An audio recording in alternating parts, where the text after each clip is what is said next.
Assalamualaikum warahmatullahi wabarakatuh. Terima kasih atas kehadirannya. Kami dari Diklat akan mengadakan sosialisasi mengenai pengisian TNA. Jadi pengisian TNA ini akan kami gunakan untuk perencanaan Diklat. Jadi perencanaan pendidikan dan pelatihan yang ada di Rumah Sakit Umum Sidoarjo Barat ya, di RSUD Barat. Sidoarjo Barat ini nanti kami harap semuanya bisa mengisi dengan sesuai dengan kebutuhannya, kemudian bisa disosialisasikan kepada teman-teman yang belum mengikuti acara ini. Mungkin ada yang tidak bisa ikut, tidak apa-apa, nanti kami upload di YouTube dengan link yang restricted. Kemudian kami harapkan di TNA ini bisa diisi dengan sebaik-baiknya, jadi koordinasi juga dengan atasannya langsung. Selain itu bisa disesuaikan dengan rencana strategi 5 tahun yang ada di bidang ataupun di instalasi masing-masing, di seksi masing-masing. Nanti acara ini juga akan ada beberapa orang yang akan bicara. Selain saya ada Mbak Firda, kemudian ada Mbak Afni, dan biasanya kita mulai sekarang biar tidak lama dan tidak menghabiskan waktu karena hari ini hari Jumat. Terima kasih. Ini linknya bisa nanti kita bagikan ya, Mbak Firda. Kita bisa bagikan melalui WA, jadi kami bagikan di WA nanti. Sebelumnya kita sudah membagikan, tetapi hanya beberapa saja yang mengisi. Jadi yang pertama kali Bapak Ibu semuanya bisa mengisi di sini, di nama lengkapnya. Saya mohon pengisian teks nama lengkap ini bisa sesuai dengan nama yang ada atau nama yang tertera di di SPMT masing-masing atau di SK masing-masing. Silakan ditulis dengan gelarnya sekalian. Kemudian untuk yang PNS bisa dimasukkan NIK-nya. Untuk yang THL dan lain sebagainya bisa dimasukkan NIK-nya, nomor induk kependudukan yang ada di KTP. Kemudian bisa diisi bidang atau bagian unit. Kalau misalkan di bidang SDM, kemudian bagiannya apa, bisa seksinya dituliskan. Kemudian misalkan di unit apa bisa diisikan di sini. Jabatan bisa diisi di sini secara singkat sesuai dengan SPMT. Coba geser ke bawah. Kemudian form tata caranya, jadi Bapak Ibu semua bisa pertama kali siapkan uraian tugasnya. Jadi kita siapkan file-filenya semuanya biar tidak buka tutup. Jadi sudah diisi sesuai disiapkan sesuai dengan kebutuhan yang akan di-upload. Kemudian tugas tambahan juga silakan dimasukkan. Jadi kalau ada tugas tambahan dari kepala seksinya atau atasannya langsungnya, semoga segera ini kita mendapatkan nama untuk kepala instalasi maupun kepala ruangan masing-masing sehingga bisa koordinasinya itu lebih cepat. Seperti ini, jadi Bapak Ibu juga akan bisa membacanya langsung di form yang kami bagikan. Jadi kita bisa masukkan nama kita, uraian tugas tambahan, kompetensi yang harus dimiliki. Nah ini dari 9-10 ini kenapa saya harus minta untuk mengisi, karena dari usia uraian tugas tambahan maupun kompetensi yang harus dimiliki.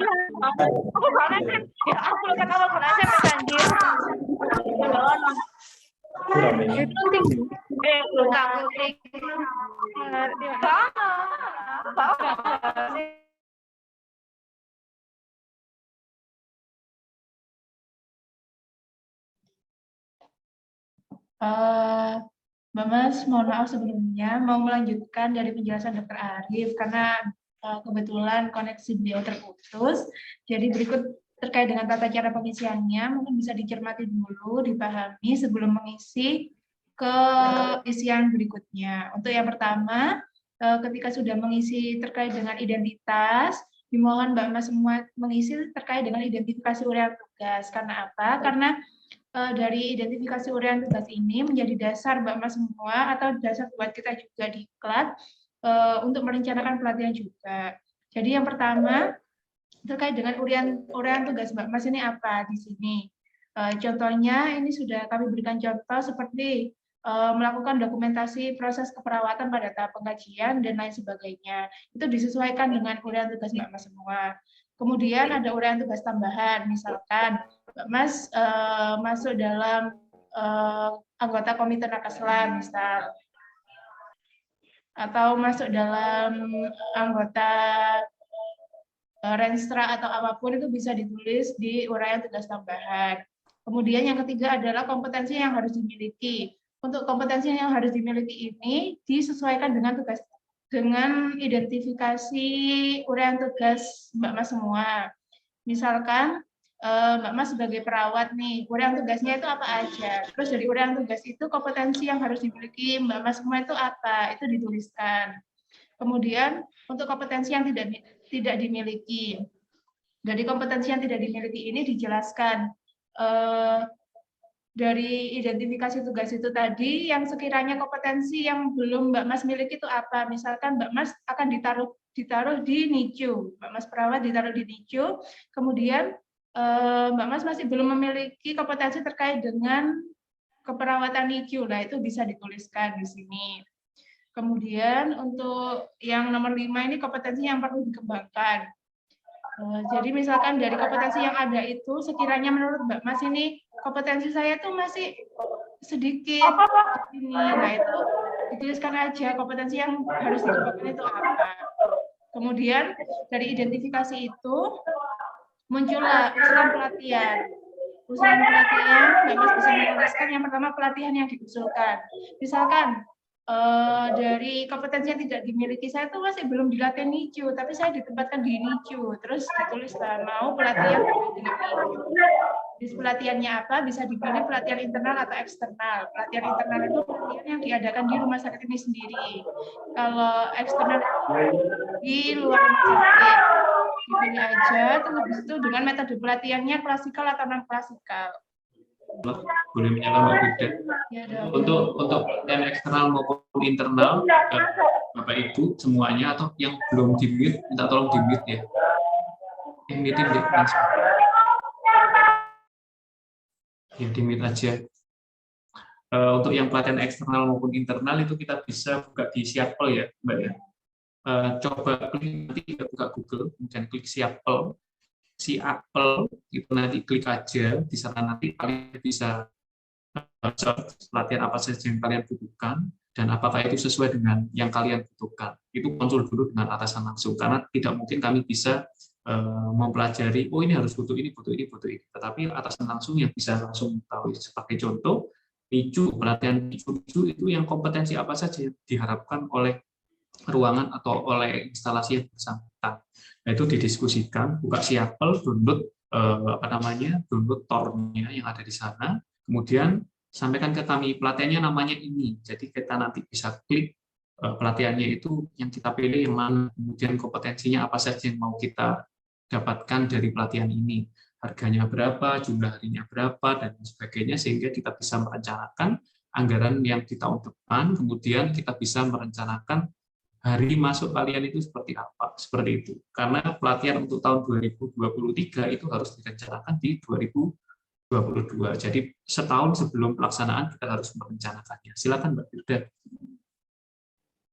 Ya, terima kasih dokter. Terus selanjutnya ketika Mbak Mas sudah memilih metode pelatihannya, mau klasikal atau non klasikal, disesuaikan dengan jenis pelatihan yang diusulkan, kemudian ditulislah alasan atau justifikasi. Alasan kenapa sih Mbak Mas ini mengajukan pelatihan itu? Misalkan tadi mengajukan pelatihan NICU, alasannya apa? Karena sebelumnya itu saya belum memiliki kompetensi di NICU, tapi saya ditempatkan di situ. Itu bisa menjadi alasan.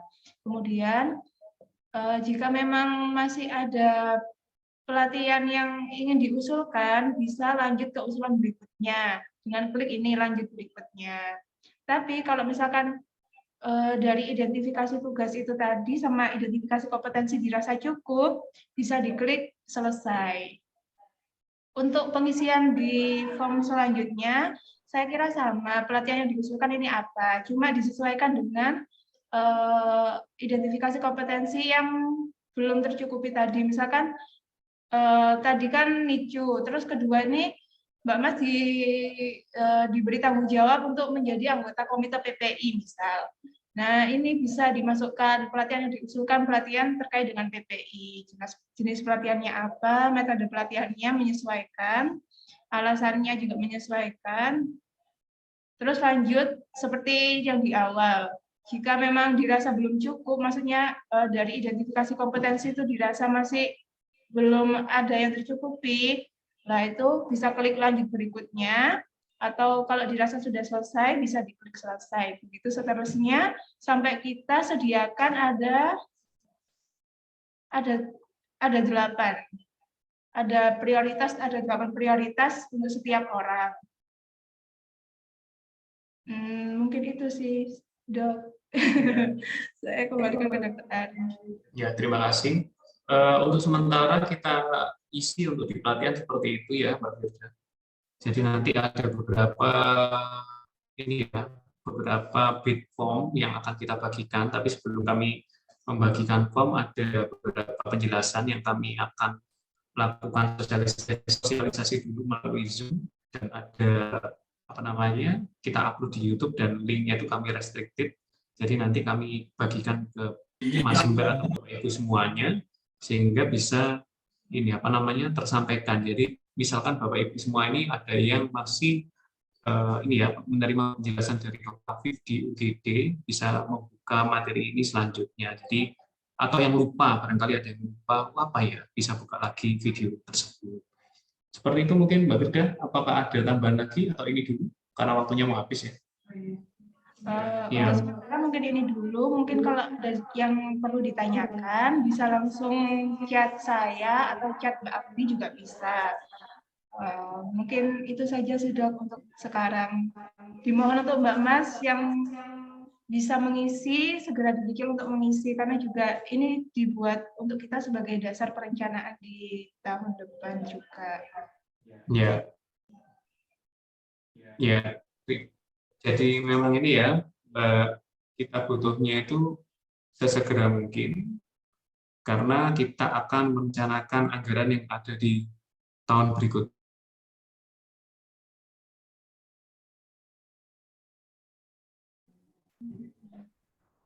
Saya lanjut karena terkait dengan koneksi ya, koneksi jaringan di Diklat ini sangat bagus sekali.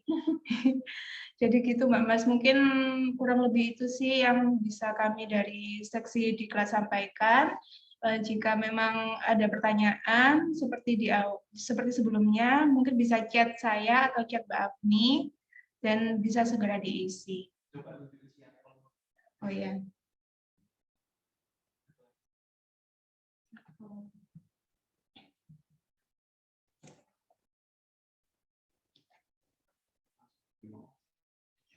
Oh iya, ini keluarga Dok ini. Siapa ya? Ini coba saya tunjukkan terkait dengan Siapel.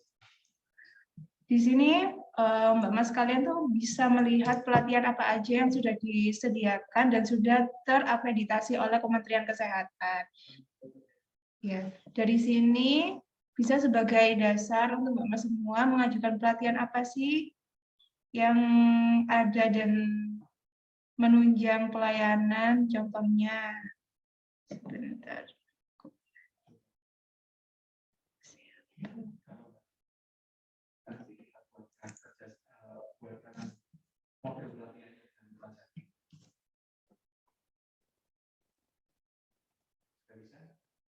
Benar. Iya. Contohnya seperti NICU. Mas bisa cari di sini. Nah, di sini Badan BPPSDMK ini menyediakan 2 jenis pelatihan NICU, yaitu pelatihan penata laksanaan pasien PICU NICU bagi perawat dan pelatihan perawat perina dan pendamping NICU bagi perawat. Untuk JPL-nya pun berbeda jauh. Yang pertama ada 342 JPL dan ini dari JPL-nya sudah terlihat ini lebih panjang ya waktunya dan pasti lebih kompleks untuk materinya. Untuk yang kedua ada 176 JPL.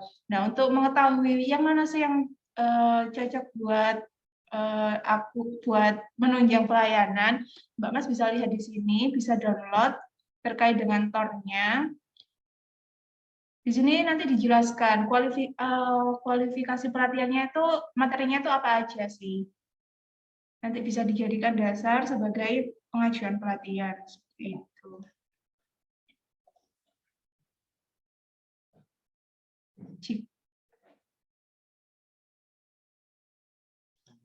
Ya.